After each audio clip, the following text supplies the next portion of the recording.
following special presentation.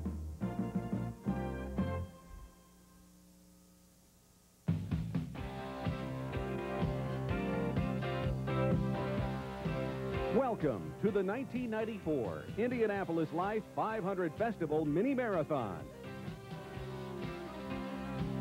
Sponsored in part by Valvoline, Osco Drug, FC Tucker Realty, America's Dairy Farmers, your Central Indiana Ford dealers, Indianapolis Life Insurance Company, and by Kroger. Welcome to the 1994 Indianapolis Life 500 Festival Mini Marathon. I'm Sports Director Mark Patrick from Wish TV, joined as always street side by Dennis McNulty, who is the track coach at Warren Central High School. And Dennis, we've got on our 15 sunblock. We're ready to go this morning. Well, I have 20 sunblock.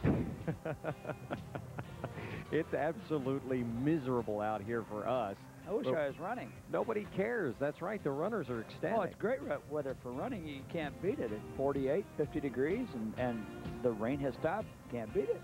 And the conditions, as we've been hearing all morning, are very rainy, very wet, very cold.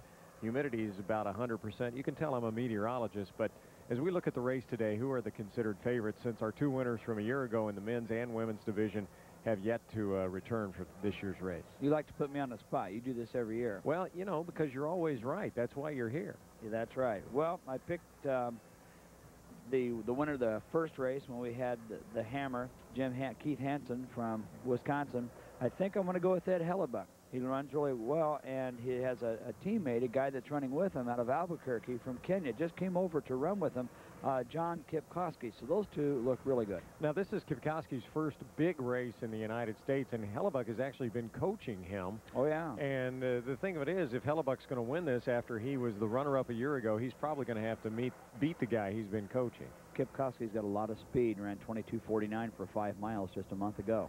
Well, there you see the starting position. The wheelchair participants have already taken off. Some familiar favorites there. And I'll tell you what, I don't think we're going to see a lot of the runners taking their shirts off as they did a year ago. In the last 3 years, we've had incredibly hot and humid weather.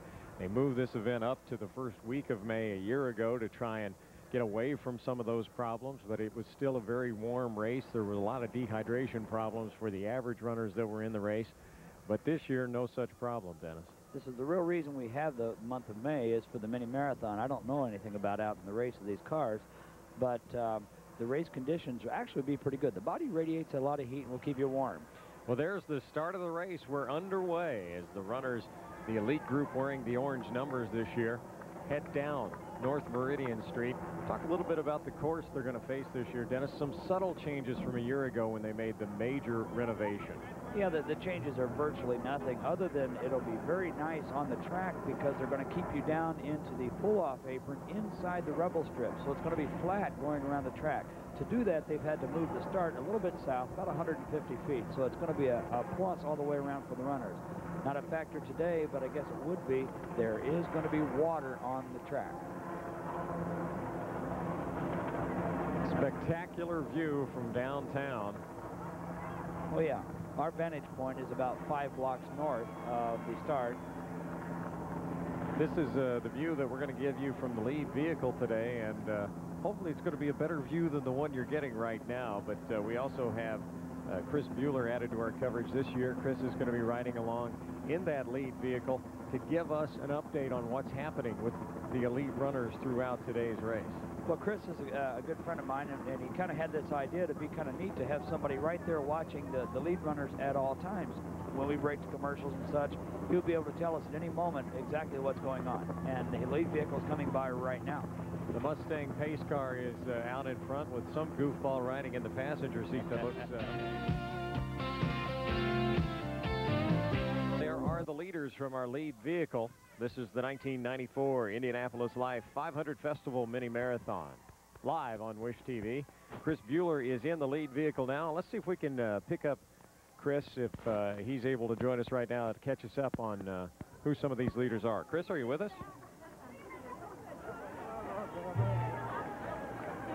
Well, we're not getting Chris right now, but obviously, Dennis, these are the guys that we expected to be up there right now. Oh, yeah. There you see Number 4 is Mark Kerp. Mark Kerp, of course, the American, running out of Missouri.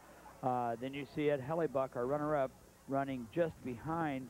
And then in the Nike uniform, we're losing a little distortion. Ladies and gentlemen, we're trying to beam this off of the satellite, and it's kind of, we're going to time to time have some problems.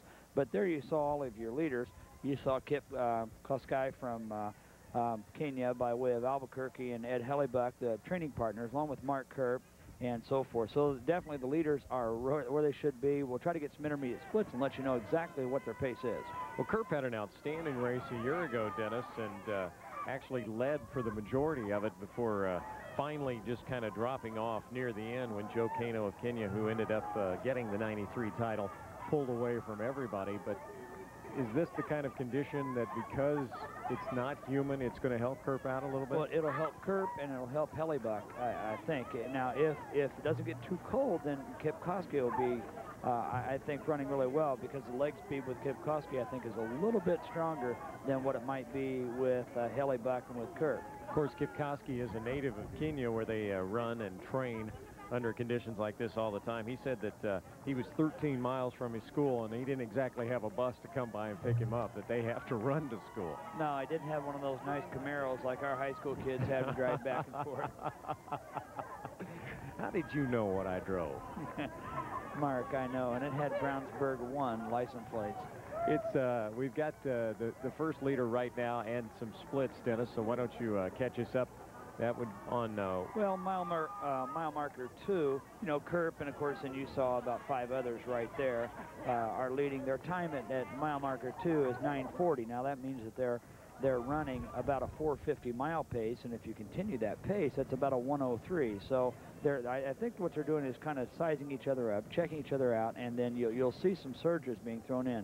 That's one thing the Europeans and the Kenyans are very good at doing, is varying the pace from time to time. And so what you might see is mile number 5 or mile number 4 or something like that, where the pace will increase from a 4:50 mile pace to a 4:25 or a 4:30 mile. Location-wise, where are these guys right now? At the 2 mile mark, they are up just not far from the museum, the Children's Museum. They have just gone over the bridge at Fall Creek, and they're just moving north. They'll make their first turn not too long ago. Now, in the group of elite runners, I see one wearing a pair of gloves, Dennis, and you always wonder when you're a novice like me why you would be wearing shorts, a tank top, and a pair of gloves. How does that help?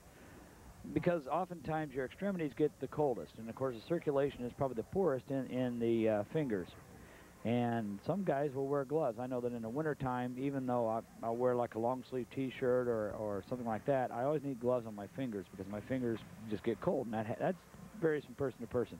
I had said Fall Creek in the Children's Museum. I was incorrect. They're approaching the White River area, just in the hospital complex area, and just moving in that area.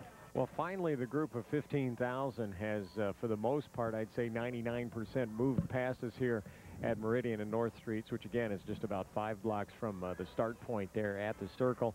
A couple of stragglers now, late arrivees, some so late that they're actually still carrying their number in their hand as they run by us here. And here are the elite runners as we go to break. We'll come right back with more coverage live of the 1994 Indianapolis Life 500 Festival Mini Marathon.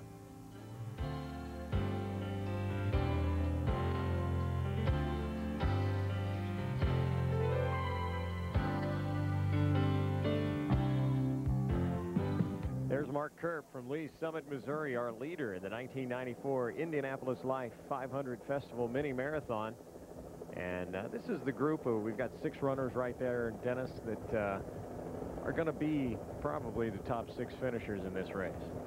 Kip Koskai looks smooth. He looks like silk. Kerp looks really running nice and methodical, looks really strong. I think he's going to be setting the early pace, but you can almost see Kip Koskai, number 9 in your monitor there, just almost as if he's stalking. We're going to check in with Dick Ray in just a couple of minutes as the runners begin to approach his vantage point here on the course this year. But before we do that, let's hear from meet director Ken Long. Eric, there are the male runners out front, and Dennis, we've got our first update on the female runners. The leader, as would be expected, Esther Kiplagat, who finished second a year ago, At mile marker number 3, she had a time of 16:55. Is that a good pace? Oh, yeah. You're running 5:40s. Going to look very strong. I'm not sure, depending on how the race unfolds, if anybody is going to catch her or not. Huh. Ben Woods found a camera. How unusual. Imagine that. Ben Woods, meteorologist, Wish TV, News 8. We're going to take a break as you look at some of the runners who are having fun here this morning. These very cool temperatures of the 1994 Indianapolis Live 500 Festival Mini Marathon.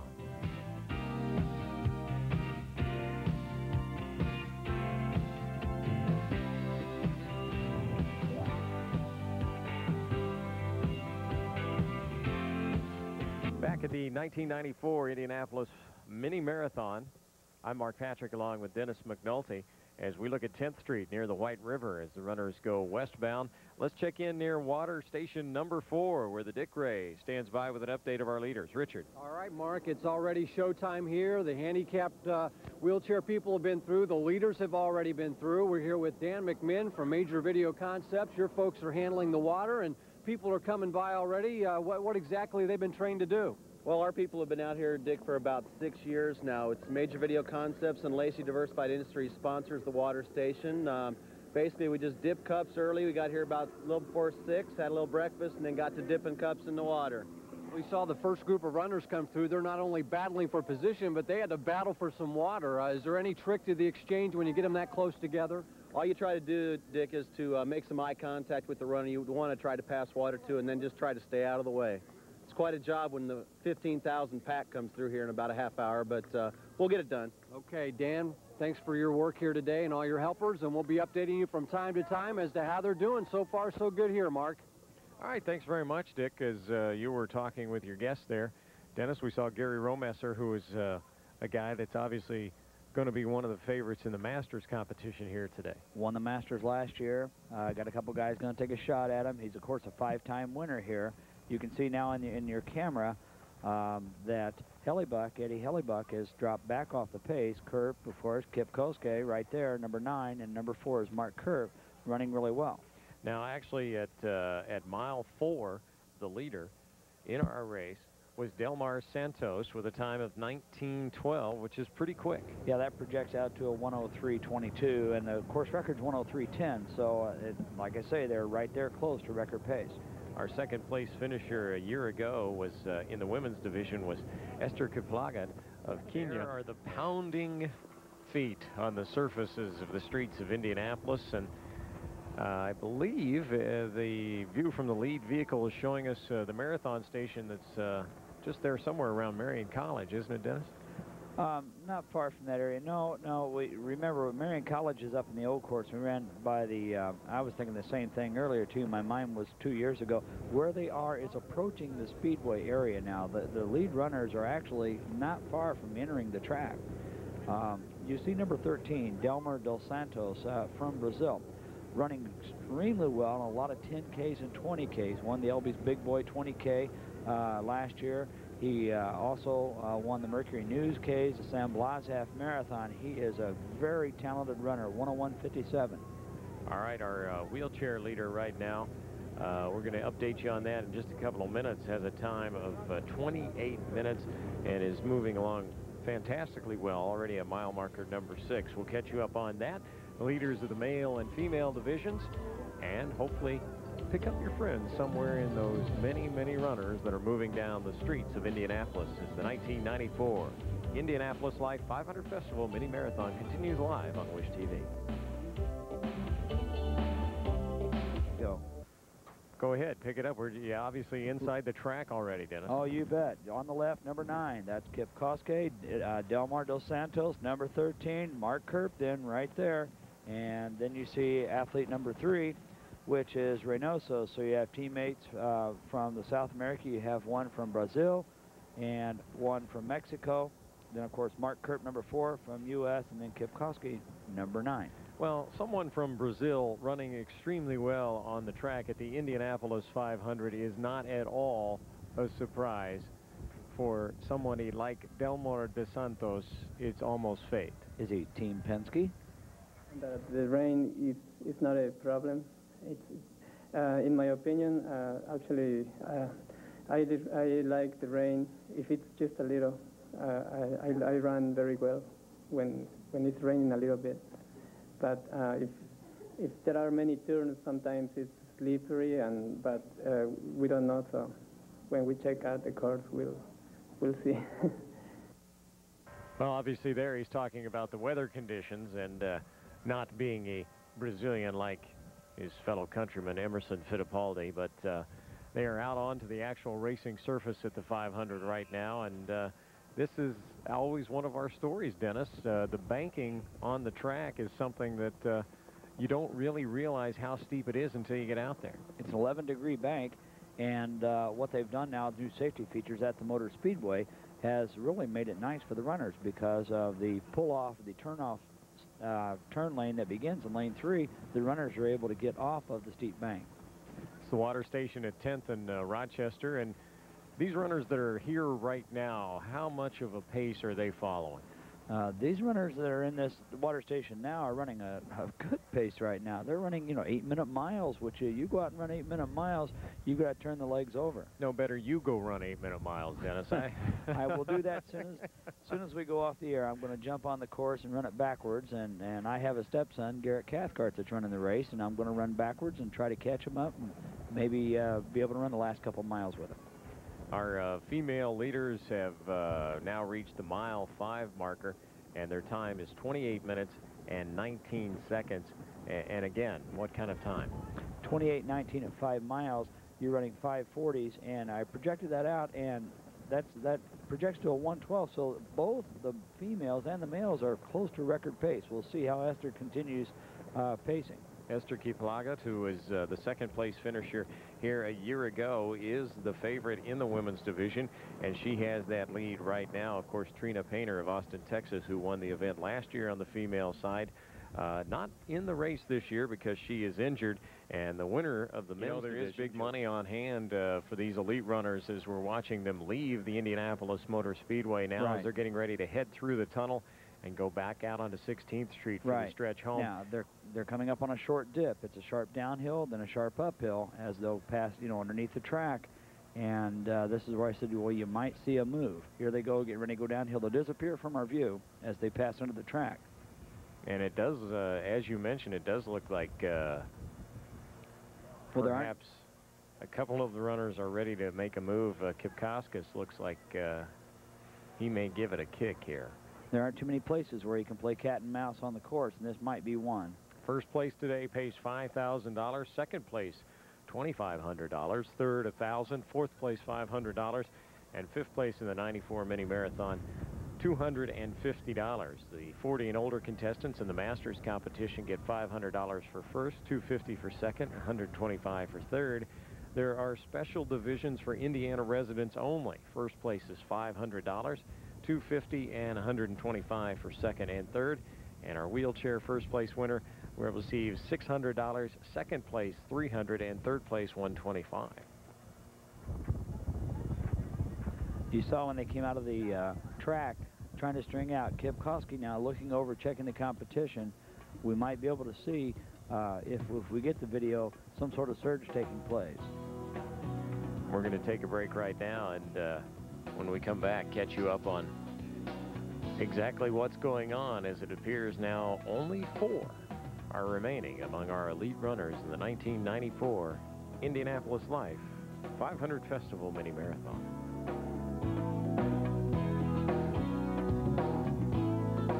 Here are your leaders in the men's division as they have just left the Indianapolis Motor Speedway and headed down the stretch for the finish line here at Meridian and North Streets as our coverage of the Indianapolis Life 500 mini marathon continue. And in second place right now, as you can see, is John Kipkowski, who is one of the people we've been talking about all day, and we've been talking, but that's something that he hasn't been doing. What? I mean, 5,000 is 13:12.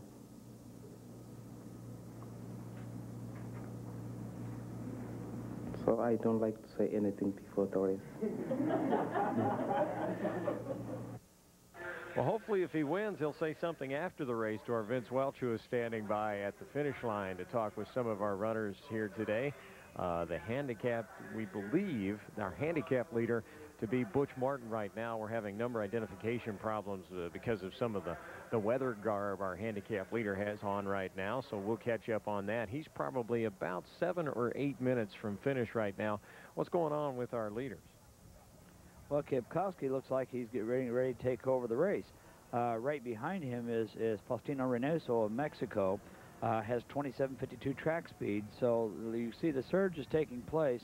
Also Dos Santos now. Looks like that Dos Santos and Kipkowski now are breaking away. And so the breakaway surge is taking place. Eddie Hellebuck, who finished second here a year ago, and many considered to be a favorite here this year, has dropped back in the standings, and this is our female leader right now. Esther Kiplagat was leading the race, and I don't think this obviously is not Esther. I'm not sure if that's obviously not Esther, and I'm not sure if this is our lead female. We'll have to wait and see. Esther was leading early, way out ahead. We'll just have to get a report and then a confirmation. She may. This is the short chute that leads actually out onto the track, so she may have already gotten out onto the track at the Indianapolis Motor Speedway. We'll catch up on that in just a couple of minutes. Correct. As they head out now onto the main part of the track, there are our leaders, and as you look at their form, Dennis, does that tell you a little bit about what kind of shape they're in as they head toward the finish? Tells me Kipkowski looks smooth. Dos Santos kind of staying right behind him. Now you see the cat and mouse game. You know, neither one wants to be leading, and it's very uncomfortable and it's distracting to have a guy sit right behind you. So Dos Santos is not drafting. You're not getting a wind effect, but what you're getting is you're hiding. It's almost as if you're stalking. So it's kind of a cat and mouse thing that you see. At mile marker number 9, time of 43:30 for our leader Kipkowski. 43:30. What kind of pace is that? 43:30 is about a 4:48 mile pace, so they have picked it up. They're on record pace, and they're approximately 15K now, and you see they're just under 45 minutes. Truly remarkable that they could run 4:48. We're just coming off the 40th anniversary of the first 4-minute mile ever. I believe that anniversary was just 2 days ago. Roger Bannister celebrated on his 65th birthday, running a 4-minute mile for the first time, and to think that you could run 4:48s consecutively for 13 miles is amazing. Yeah, 4:48 is going to win a lot of high school dual meets, and in 1-mile races. Exactly. Yeah. Here are a couple of our female winners. Again, we believe that Esther Kiplagat is our female leader, and she is probably much further ahead than our two that we have here now, which we believe to be southbound on POLCO Avenue as they leave the track in second and third position in the female division right now. Well, Esther is either ahead or she has dropped out, but these two ladies are running extremely well. We'll try to get an identification of these ladies for you. Hey, we mentioned the possibility of dropouts. Do cold conditions like this tend to make the runners perhaps suffer from pulled muscles at all? Quadriceps. Generally what you get, if you get a little dampness and so forth into the quads and also into the calf muscles, this is whether it has an effect on some. On others, no effect at all, and in fact they love this kind of weather.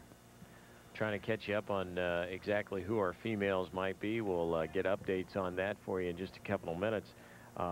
We do know that in third place right now is Esther Kiplagat. So evidently those are our two leaders that we had. Well, good. We'll see. And we'll catch you up on who they are. And her time, Esther, was 30 seconds behind the leaders at mile 9 with a time of 45 minutes. Their time about 30 seconds quicker than that. So we'll catch you up on that and more of the 1994 Mini Marathon when we return.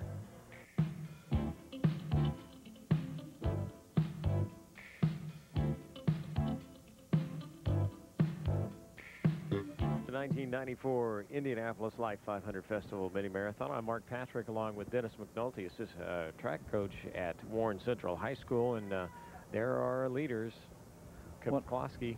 Number 9, Kipkowski, and running really smooth, and then Delmer Dos Santos of Brazil, and running 1-2, and they have about 3 miles to go. And we've been showing you our wheelchair leader all day, who is just a few minutes away from finishing here at Meridian and North Street. He is James Fouts of Seymour, who finished second in the wheelchair division a year ago. We also believe Butch Martin is up there among the wheelchair leaders. And in the female division, the two young ladies that we were showing you earlier were Monique ECKER, who is wearing number 11, and number 12, ROSELI MACHADO, who is from San Paulo. Let's take a look at the female leader right now, if we can catch you up on right in between the men. There. You can barely see. I believe that's ROSELI MACHADO from Brazil. So we have two Brazilians running really well. ECKER running also right nearby. We'll confirm the number, but Machado's run 33:11, and ECKER has run really well. She ran in our U.S. Olympic trials. That is Machado, number 12, and she looks like she's got a good lead on ECKER.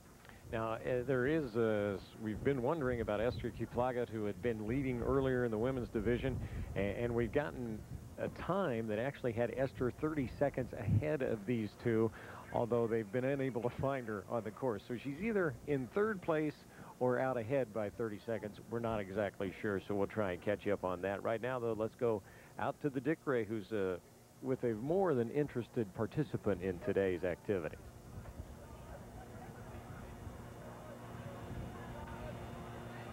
The leaders, Eric Halverson. Well, this is the fun part of the race. We're just here to finish, and to kind of, a lot of people are out here chanting and having a good time. So it's not to finish first. This is just for fun. What's the major challenge in running? I know there's lots of litter through here. Is that tricky for some of the guys when they're trying to run through? There would be some problem there, but the road is so wet all the way through the course that it's not presenting that much of a problem. I think people have just kind of adjusted to the idea that it's going to be slick. The other problem has been the plastic bags people wore for protection and just some extra clothes that they're dropping along the side of the road as they move on and get too warm for what they've worn. What's your goal today, Eric? I just want to finish. If I can do it in 2 hours, I'll be happy. Okay, good luck to you, and hopefully we'll see you on the news tonight. All right, thank you. Hearing lots of thank yous out here, Mark, from the people helping out and providing water for the runners. All right, Richard, thanks very much. And Eric mentioned an interesting point. He just wants to finish, but for some of the runners here today, Dennis, that's not going to happen because they're going to have a cutoff time. Well, the cutoff time is set on a pace of 15 minutes per mile. They wait 8 minutes till after the start to give the whole mass of 14,000 runners a chance to clear the starting line. But 15 minutes per mile for a person who is running or jogging is a fairly slow pace. Now, for a person walking, 15 minutes per mile is very difficult. These views provided to you from our lead vehicle carrying the camera today, provided by Citizens Gas.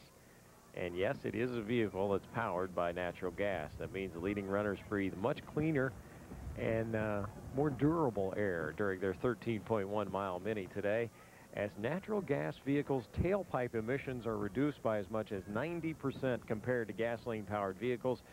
And with a 5-liter, 305 cubic inch V8 engine, it'll get up and go. We're looking forward to be on the front row come this May 29th at the Indianapolis 500, Dennis. Team Penske all the way.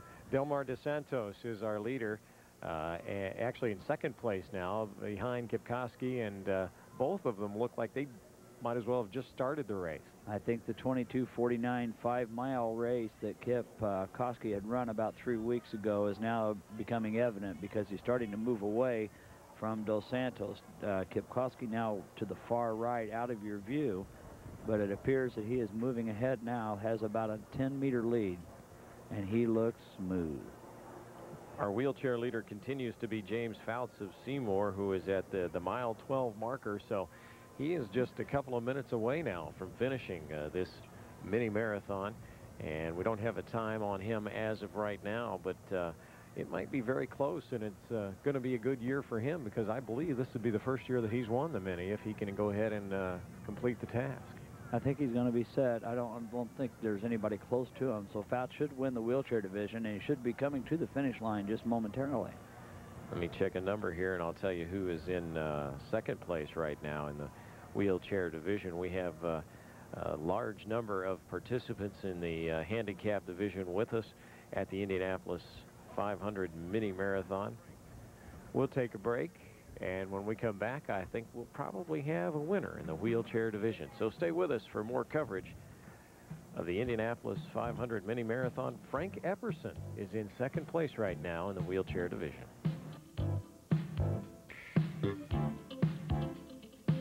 Here's our leader in the 1994 Indianapolis 500 Festival Mini Marathon, and he is putting some distance between the rest of the field right now, Dennis McNulty.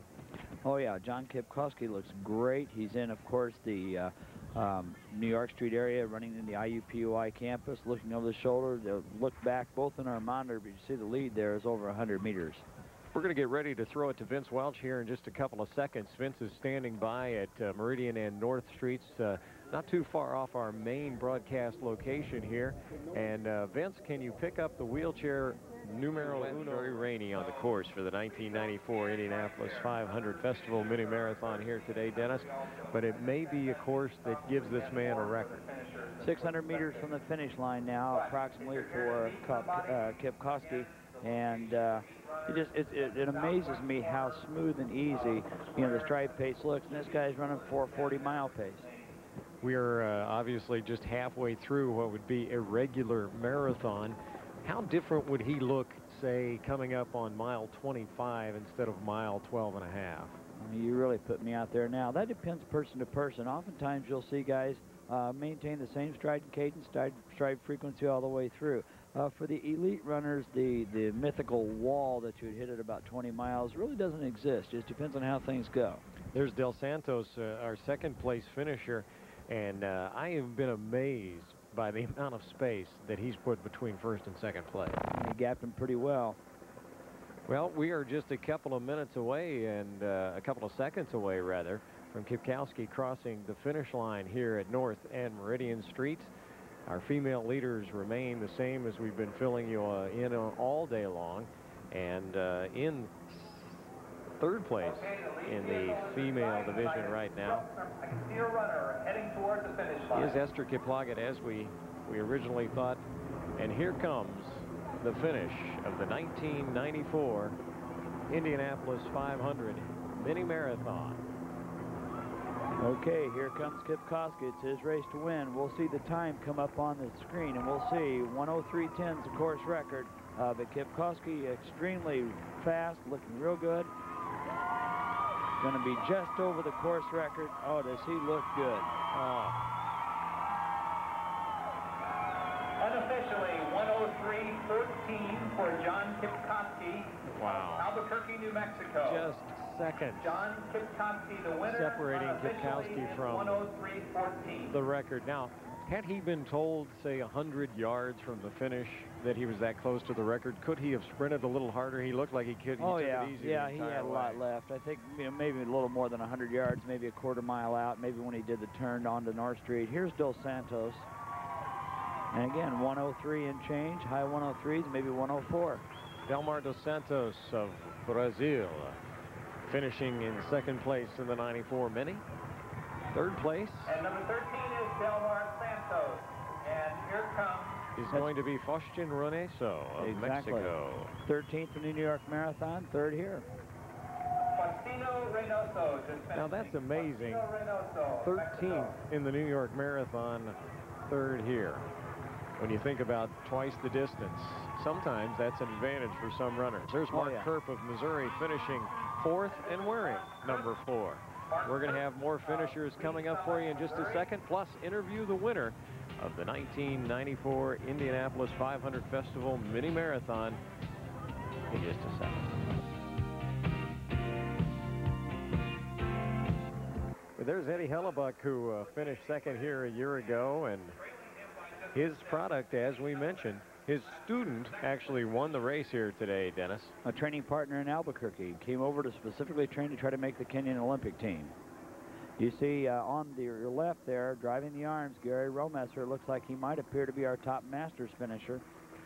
And that would indicate, too, that the women are not far behind. It appears that ROSELI Machado, who is wearing number 12 on her uniform, will be the female division winner this year. She keeps up the current pace. She'd been running with Monique ECKER, who is from Dallas, for the majority of this race. She put some space between her. The last that we heard at number 3 in position, wearing number 6, was Carleen Harrell, which is good news because she's from Peru, Indiana. Right. Carleen Harrell, actually out of the University of Nebraska, will be our, looks like she appears to be our top Indiana fisher. Tim Milan just finished and he is the top Indiana finisher as well, running well, I believe 6th or 7th overall for Tim.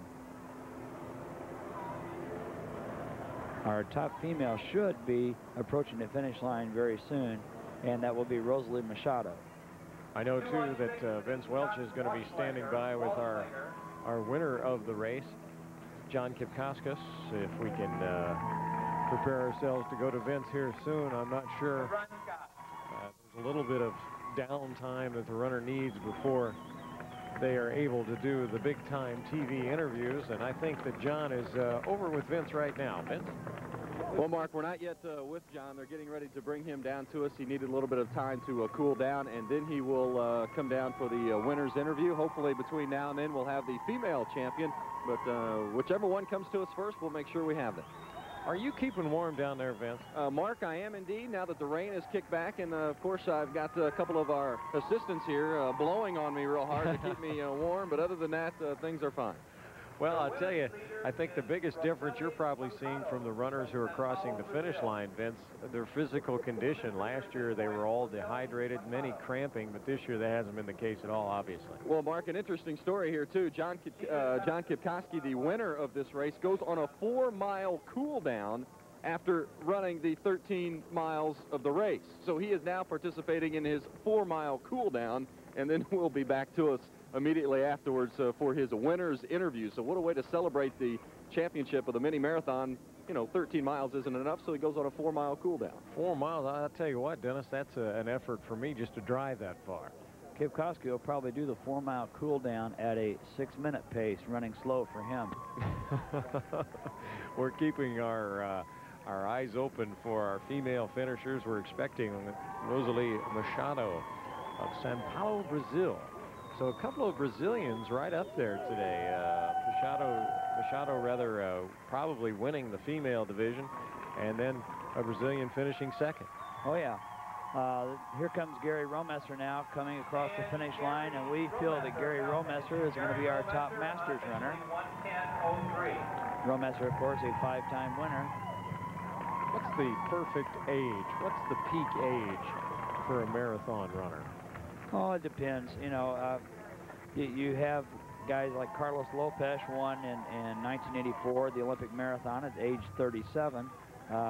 Then you've had some other runners run marathon peaks in their low 20s. So I don't know if there is a perfect age. Usually, say your late 20s, you gain a lot of strength. You can see now on the left, this is Rosalie Machado. She's in her last mile now, running really well. We can't pick up Monique Ecker, who had been running in 2nd place in the female division, so it appears that Rosalie is making a pretty good time right now. What's the female record? The female record's 1:12:19 by Trina Painter a year ago. I think that record's going to be fairly safe. I think so. We're approaching that time now on the 500 Festival Mini Marathon course, and our last update had in 3rd place in the female division, as we mentioned, Carlene Harrell of Peru, so that's a terrific story.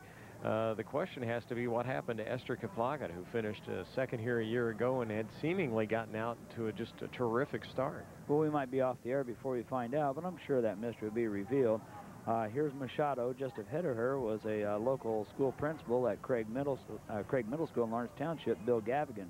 Bill Gavigan, of course, one of our top finishers here in the mini marathon back in the early 80s. Well, his kids are going nuts right now, Dennis. You realize that without the principal at school today, it's a nut house over there. You're not kidding.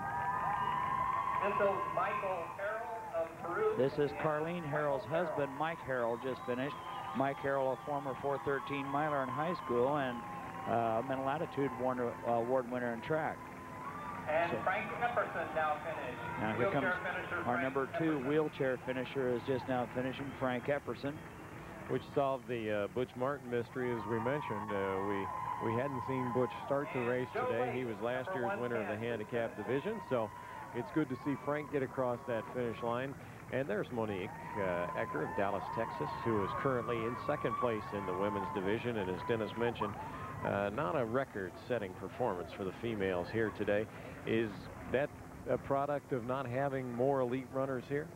Oh, I think so. You know, we had 5 or 6 really true world-class men and only 1 or 2 women, and that comes and goes and so forth. But ROSELI Machado definitely has all the credentials she needs. She is 26th overall in the World Cross Country Championships, and you finished in the top 26 of the 30 in the World Championships in cross country, which is probably the most difficult race in the world. Her credentials are here. If the conditions for her were better, chances are she would run faster than Painter. Well, she's looking pretty good now, and she's getting that final kick as we come up toward the finish line here of the 1994 mini marathon. Don't forget the rebroadcast tonight follows David Letterman at 12:35 on Wish TV. This is Bill Gavigan of Indianapolis. And your next runner then after Bill Gavigan is going to be ROSELI Machado coming in. And your female winner, Roseli MACHADO of Sao Paulo, Brazil. Well, I think with all this Brazilian strong showing today, Emerson Fittipaldi has to feel very good about what might happen to him in the month of May. He's going to be running the new Mercedes engine for the Penske Racing Team at the Indianapolis 500. Congratulations to ROSELI Machado. Hopefully we'll catch up with her relatively soon. If she doesn't go on a 6-mile cool-down run, we're going to take a break and come back with more of the 1994 Indianapolis Life 500 Festival Mini Marathon.